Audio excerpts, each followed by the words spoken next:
Have you ever looked at someone else's life and thought, why am I not there yet?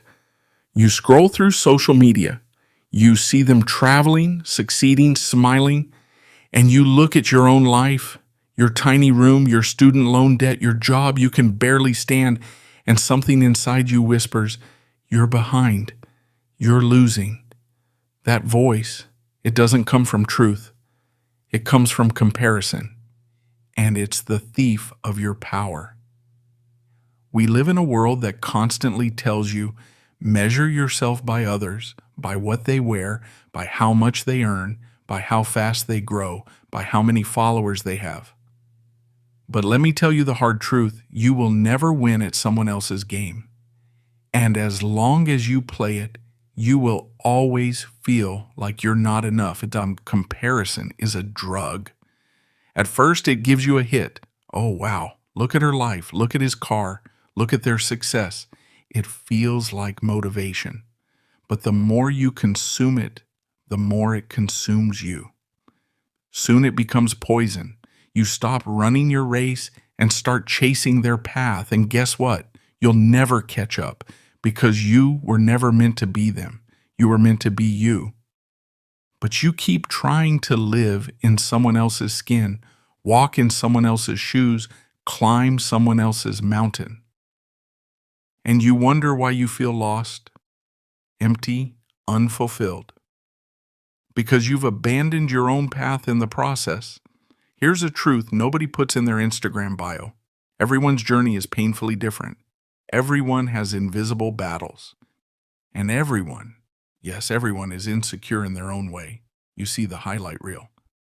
But you don't see the nights they cried themselves to sleep, the failures they never posted, the guilt, the shame, the pressure. So stop comparing your chapter 2 to someone else's chapter 20. Just because someone got there faster doesn't mean they're happier. Just because someone looks confident doesn't mean they feel worthy. And just because you're slower doesn't mean you're lost. Let me be real with you. I used to wake up every single day and feel like I was losing. I'd look around, friends getting promotions, launching businesses, getting married, buying homes, and I felt stuck, like I missed the train. I asked myself, what's wrong with me? But I was asking the wrong question. The real question is, why am I running someone else's race? See, I had been living in a story that wasn't mine, trying to be what the world wanted me to be, chasing timelines I didn't write, following dreams I didn't even want. And the moment I let go of the race, the moment I burned the script, that's when I finally began to live. Let me expose a few lies that comparison whispers into your ear. 1, you're behind. Behind what? Whose timeline? Life isn't a race. It's a journey. You're exactly where you need to be to learn what you need to learn. You're not good enough. No, you're just growing, and growth isn't pretty. It's messy. It's confusing. It's lonely sometimes, but it's real. 3, success looks like them. Nope. Success isn't what they have. It's what you create. It's what brings you peace, joy, meaning. These lies are dangerous because if you believe them long enough, you'll spend your entire life chasing ghosts. Now listen to me closely. There is something only you can do in this world. Yes, you. You are not an accident. You are not a copy. You are not a lesser version of anyone else. You are an original. And originals don't compare, they create. You weren't born to compete with others. You were born to contribute your unique voice, your unique talent, your unique story. But here's the catch. You'll never find your path if you keep staring at theirs. Why finding your path is hard? Let me be honest. Finding your path is not easy because your path won't be clear. It won't be popular. It won't always make sense. And that's exactly why it's yours. Most people won't understand it. They'll tell you, why aren't you doing what everyone else is doing? They'll doubt you, judge you, even laugh at you. But remember this, they don't have your vision. They don't carry your calling. They don't live with your passion burning in your chest. That path you're afraid to walk, it's the one that leads you home. There was a time when I lived in the shadows of others. I tried to speak like them, dress like them, achieve like them, and all it gave me was emptiness. Until one day I asked myself, what if I stopped trying to be like them and just became fully me? What if I stopped measuring my worth by other people's success? What if I stopped chasing and started creating? And that day changed everything. I started writing differently, speaking differently, living differently. And I'll be real with you, it wasn't easy, but it was freeing. I wasn't perfect, but I was real. I wasn't famous, but I felt peace. And that, my friend, is real success. Let's get practical. It's one thing to know that comparison is toxic, but it's another thing to escape it, especially when it's everywhere. So, how do you stop comparing? How do you finally put down the measuring stick and say, I'm done chasing someone else's life? Here are 3 powerful mindset shifts that changed my life. 1.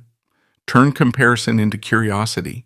Instead of saying, why am I not there yet? Ask, what can I learn from their journey? The moment you switch from jealousy to curiosity, you stop shrinking in someone else's presence and start growing in your own. Everyone you admire, they're just people who discovered what works for them. You don't have to copy them, but you can learn from them. Turn envy into education. Let inspiration fuel your path, not steal your peace. 2. Limit your exposure. Here's the truth nobody wants to hear. Most of your comparison starts with your screen. Social media is like walking into a stadium where everyone is screaming, look at me, look how happy, successful, beautiful I am. And you're sitting there in your pajamas, eating cereal at 2 a.m. wondering, what am I doing with my life? If something makes you feel like you're constantly losing, why are you still letting it into your mind? You don't owe your peace to an algorithm. Unfollow, mute, log off. Take back control of your mental space. You weren't made to consume thousands of people's lives every day. You were made to live your own. 3. Celebrate your small wins. Here's what no one told us growing up. You don't need a trophy to be proud of yourself. You don't need 1 million followers. You don't need to make it by 25. You don't need to be someone's idea of successful. You just need to recognize that every small step you take, every challenge you face, every time you show up despite the fear, that's victory. Comparison dies when gratitude is alive. You don't need to run faster. You just need to notice how far you've come. Let's be honest. Some of you are thinking, that sounds great, but what if I don't even know my path? What if you feel lost, directionless, confused about your purpose? Here's the truth that will set you free. You don't find your path all at once. You build it one brave step at a time. We act like purpose is this one big thing we magically discover, but it's not. It's not a job title. It's not a destination. It's not a fancy aha moment where everything clicks. Purpose is built by listening to your soul when it whispers. Try this. Start here. Go there. It's in the things that excite you, the problems that make you angry, the dreams that keep you up at night. So if you're lost, good. It means you're searching. And searching is the first sign of someone ready to live with meaning. I spent years feeling like I was walking in fog. I tried jobs that didn't fit, started projects that failed, wrote things nobody read, and I kept wondering, when will I find my purpose? But now I realize those years weren't wasted. They were necessary. Because every wrong turn, every breakdown, every rejection, they taught me what I didn't want. They helped me carve out what I did. Sometimes you have to lose yourself to find the real you underneath the layers of expectation. So if you're wandering, confused, stuck in the middle, don't panic. That's the part of the path too.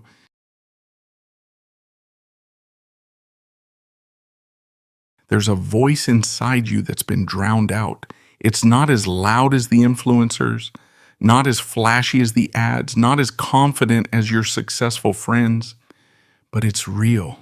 It's yours. It's that quiet voice that says, I want something more. I don't want to live like this. There's something inside me that's still waiting to come out. But you've silenced that voice for too long, with noise, with distraction, with doubt. Here's what I need you to do. Get quiet, get honest, get alone without the world shouting in your ear, and ask yourself, what do I really want? Not what your parents want, not what society expects, not what makes you look successful, what makes you come alive. Because that's your path. It won't be easy, it won't be predictable, but it will be true. Too many of us are waiting for someone to tell us we're good enough, waiting for the perfect plan, waiting for applause, validation, or a green light. But you don't need permission to be you. Your value isn't proven when someone else recognizes it. It's already in you right now. So stop waiting to be picked. Pick yourself. Your path doesn't need to be recognized to be real. It needs to be walked boldly, awkwardly, courageously, even if no one claps, even if no one understands, even if no one follows. Especially then, because real leaders walk alone before they're followed. Let's talk about something real. What happens when you decide to walk your path and the people around you don't support you? What happens when you finally stop comparing, when you step out of the line society puts you in, and the people you love look at you like you're crazy? Let me tell you something that might hurt a little, but set you free. Not everyone will understand your path, and they're not supposed to. Your journey isn't a group project. It's not meant to make sense to everyone. It's meant to feel true to you. You may lose people. You may disappoint expectations. You may walk alone for a while. But please, don't trade your authenticity for approval, because living for other people's applause is the fastest way to kill your soul. I remember the exact moment it happened for me. I was sitting across from someone I loved, telling them about a dream I had, a vision, something that made me come alive. And you know what they said? That sounds risky. That's not practical. Maybe you should stick to something safer. And for a second, I believed them. I thought, maybe they're right. Maybe I'm foolish. Maybe this isn't realistic. But then something inside me roared. But it's mine. That dream was mine. That path was mine. That fire didn't live in them. It lived in me. So I stopped looking for permission. I stopped needing validation. I stopped asking people to co-sign a life that wasn't meant for them. And when I did, the doors that were meant for me started to open. Staying true to yourself, even when it's hard. You want to know the real challenge? It's not finding your path, it's staying on it. Because you will be tempted. You will see other people rising faster. You will hear the noise of should and supposed to. And on the days when nothing is working, when your dream feels miles away, when doubt creeps in like a storm, that's when you must remind yourself, I didn't choose this path because it was easy. I chose it because it was mine. Being true to yourself is a battle, but it's the only one worth fighting. Here's how you anchor yourself in a world that keeps pulling you off course. These are small daily practices that help you stay grounded in your own lane. Speak to yourself with respect. You become what you repeatedly say to yourself. If your inner voice is always saying you're behind, you're not as good as them, you'll never make it, then you'll live in a prison of your own words. Replace comparison with compassion. Try this instead. I'm not behind. I'm becoming. I trust my timing. I honor my pace. Say it until you believe it. 2. Create before you consume. Don't start your day scrolling. Don't wake up and flood your brain with everyone else's life. Wake up and create something. Write, move, build, think, dream. Even if it's messy, even if it's small. Because when you create, you connect with your purpose. And when you consume too much, you forget your own power. So choose yourself first, before the world gets a chance to shape your mind. 3. Define success on your terms. You can't measure your life with someone else's ruler. What does success mean to you? Peace, freedom, impact, creativity, joy, whatever it is. Write it down. Remind yourself daily. Measure yourself only against that. Because when you define success for yourself, you'll stop being distracted by how others define it. And that's when you find freedom. Let me tell you a story I love, one that changed how I see everything. It's the story of the Chinese bamboo tree. When you plant the seed, you water it daily, you care for it, you nurture it. But here's the thing, for 5 years, nothing happens. No sprout, no sign, no breakthrough, just dirt. And you begin to wonder, is this even working? But here's what you don't see. Under the surface, the roots are growing deeper, stronger, preparing. Then suddenly, in year 5, the tree grows 80 feet in 6 weeks. Not because it just started growing, but because it had been growing invisibly the whole time. You are that tree. Your growth is happening even when the world can't see it yet. So don't quit on yourself in year 4. Don't walk away just because the results aren't loud. Stay planted, stay faithful, stay you.